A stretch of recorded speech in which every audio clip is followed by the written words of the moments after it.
कहानी की शुरुआत होती है पेरिस सन 1931 से, जहां हमें पेपिलोन नाम के एक चोर को दिखाया जाता है जो कि कई सारे हीरे चोरी करके अपने बॉस को लाकर दे देता है। लेकिन उसका बॉस उस पर शक करता है। वो कहता है कि कहीं तुमने इसमें से कुछ हीरे अपने पास तो नहीं रख लिए? अगर ऐसा है तो अभी बता दो, क्योंकि अगर मुझे बाद में पता चला तो मैं तुम्हें छोड़ूंगा नहीं। उसी दौरान वो देखता है कि उसके बॉस के आदमी एक आदमी को बड़ी बेरहमी से पीट रहे हैं, लेकिन उसे कद्दू फर्क नहीं पड़ता और वो वहां से निकल जाता है। वो इसके बाद अपनी लवर नैनी के पास जाता है जो कि देखने में बहुत खूबसूरत है। वो उसे गिफ्ट के तौर पे कुछ हीरे देता है जो कि चोरी के होते हैं, और इसी दौरान उसके बॉस का आदमी उसे देख लेता है। इसके बाद इस सीन में उसकी लवर उसे कहती है कि हम दोनों को जल्दी से शादी कर लेनी चाहिए, और ये 6 महीनों में शादी करके नई उमंग के साथ नया जीवन शुरू करने की प्लानिंग कर रहे होते हैं। लेकिन इन्हें नहीं पता होता कि इनकी जिंदगी पलटने वाली है। अगले दिन इनके घर पर पुलिस आ जाती है और वो पेपिलोन को अरेस्ट कर लेती है। पुलिस कहती है कि मिस नैनी, आपके मिस्टर पेपिलोन ने एक आदमी का खून कर दिया है और उसकी डेड बॉडी भी हमको मिल चुकी है, और ये वही आदमी होता है जिसको पेपिलोन के बॉस के आदमी मार रहे होते हैं। जिसके बाद पेपिलोन समझ जाता है कि उसके बॉस ने ही उसको इस मामले में फंसाया है, और ये सब देखकर नैनी की हालत इंडियन टीवी सीरियल्स की तरह हो जाती है।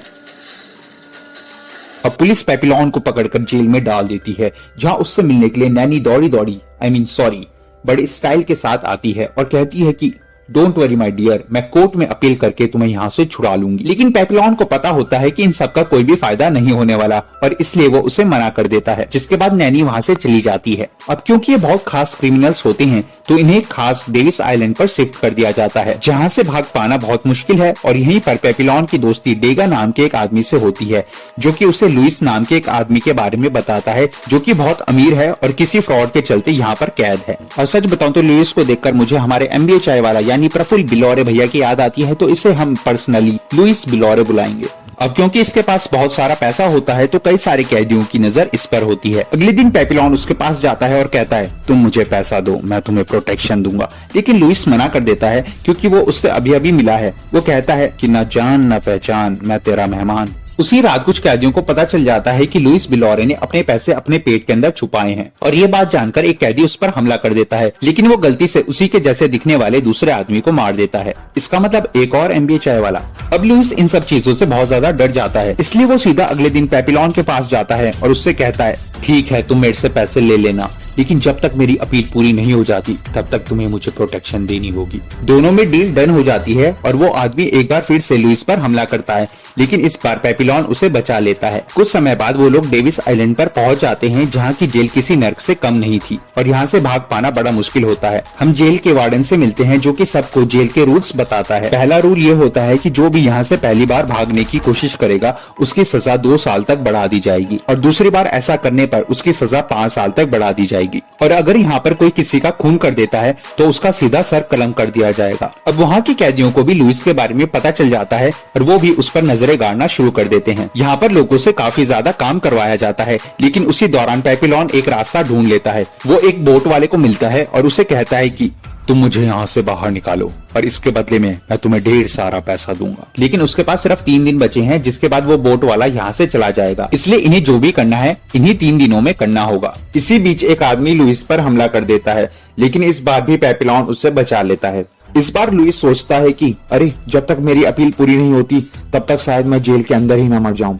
ऐसा करता हूँ, मैं भी पेपिलोन के साथ उसके प्लान में शामिल हो जाता हूँ। इसके बाद वो भी पेपिलोन के साथ मिल जाता है, जिसके बाद ये दोनों अपनी प्लानिंग शुरू करते हैं। लेकिन कुछ दिनों बाद उन्हीं के एक फ्रेंड डेगा को सर कलम कर देने की सजा सुनाई जाती है, क्योंकि उसने जेल से भागने की कोशिश की थी, जिस दौरान उसने 2 लोगों का खून भी कर दिया था। उसका सर पेपिलोन और लुइस के सामने ही काटा जाता है और उसकी डेड बॉडी को उठाकर फेंकने की जिम्मेदारी भी इन दोनों को दी जाती है। इसी दौरान लुइस का चश्मा नीचे गिर जाता है, जिसकी वजह से उसे कुछ भी दिखाई नहीं देता, और तभी एक गार्ड आकर उसे उठकर चलने के लिए कहता है, लेकिन बिना चश्मे के वो देख नहीं सकता, तो वो आगे कैसे बढ़ेगा। इसलिए वो उसे मारना शुरू कर देता है।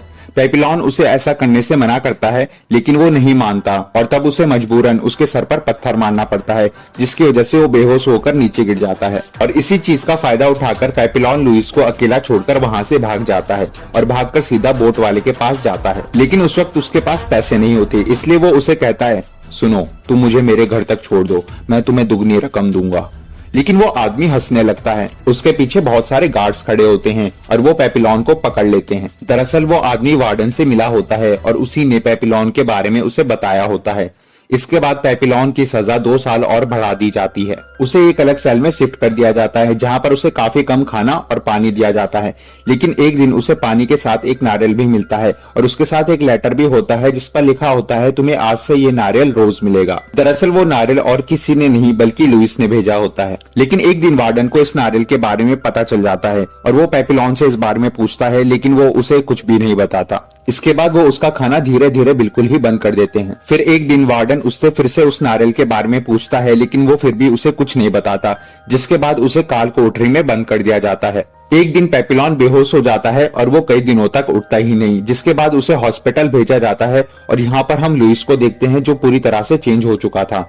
वो असल में वार्डन का हेल्पर बन गया था। वो पेपिलॉन के पास आता है और उससे माफी मांगता है। वो कहता है उसके साथ जो भी हुआ बहुत बुरा हुआ, लेकिन पेपिलॉन पागल नहीं हुआ था, वो बस पागल होने का नाटक कर रहा था ताकि वो उस काल कोठरी से बाहर निकल सके। वो लुइस को जेल से भागने का एक और प्लान बताता है जो कि उसने काल कोठरी में बैठकर बनाया था, मगर इस बार उन्हें ज्यादा लोगों की जरूरत थी, इसलिए वो लुइस को 2 और भरोसेमंद लोगों को मनाने के लिए कहता है। कुछ दिनों बाद हम स्मिथ और जॉनी नाम के 2 और लोगों को देखते हैं। लुइस कुछ पैसे निकालकर जॉनी को दे देता है जिससे वो एक नई बोट खरीद सके।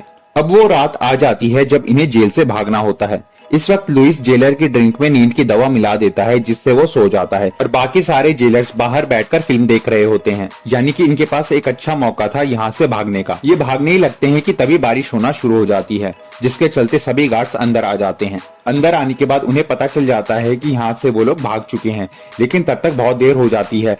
ये लोग तब तक जंगल के किनारे पहुंच जाते हैं जहाँ पर इन्हें जॉनी की खरीदी हुई बोट मिल जाती है, जिसे लेकर ये वहां से निकल जाते हैं। लेकिन आगे चलकर इनका सामना एक तूफान से होता है, जिस दौरान इनकी बोट में पानी भरने लगता है। तभी जॉनी और लुइस के बीच में लड़ाई हो जाती है और लुइस को बचाने के लिए पेपिलॉन बीच में आ जाता है। तभी पीछे से लुइस जॉनी को चाकू मारकर उसे खत्म कर देता है। इसके बाद ये लोग एक आइलैंड पर पहुंचते हैं जहाँ के लोग इनकी खबर वार्डन को दे देते हैं और उसके सारे गार्ड्स इन्हें पकड़ने के लिए यहाँ पर आ जाते हैं। गार्ड्स को देखकर स्मिथ भागने लगता है, लेकिन वो लोग उसे गोली मारकर खत्म कर देते हैं। लुइस और पेपिलॉन को दोबारा पकड़ लिया जाता है और इनकी सजा 5 साल तक बढ़ा दी जाती है। इसके बाद सीन शिफ्ट होता है और हमें पेपिलॉन को दिखाया जाता है जो कि पूरी तरह से बदल चुका है। कुछ दिनों बाद उसे एक दूसरे आइलैंड पर शिफ्ट कर दिया जाता है जहाँ पर वो लोग होते हैं जिन्होंने जेल से भागने की कोशिश की थी।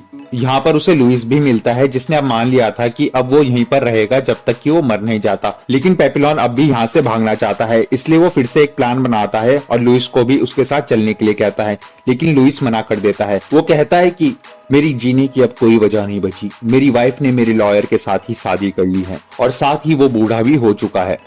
लेकिन वो पेपिलॉन को उसके प्लान में हेल्प करता है। वो दोनों मिलकर नारियल की एक राफ्ट बनाते हैं और फिर उसे लेकर आइलैंड के टॉप पर आ जाते हैं जहाँ पर बहुत ही कम गार्ड्स होते हैं। पेपिलॉन लुइस से गले मिलता है और फिर पानी में छलांग लगा देता है।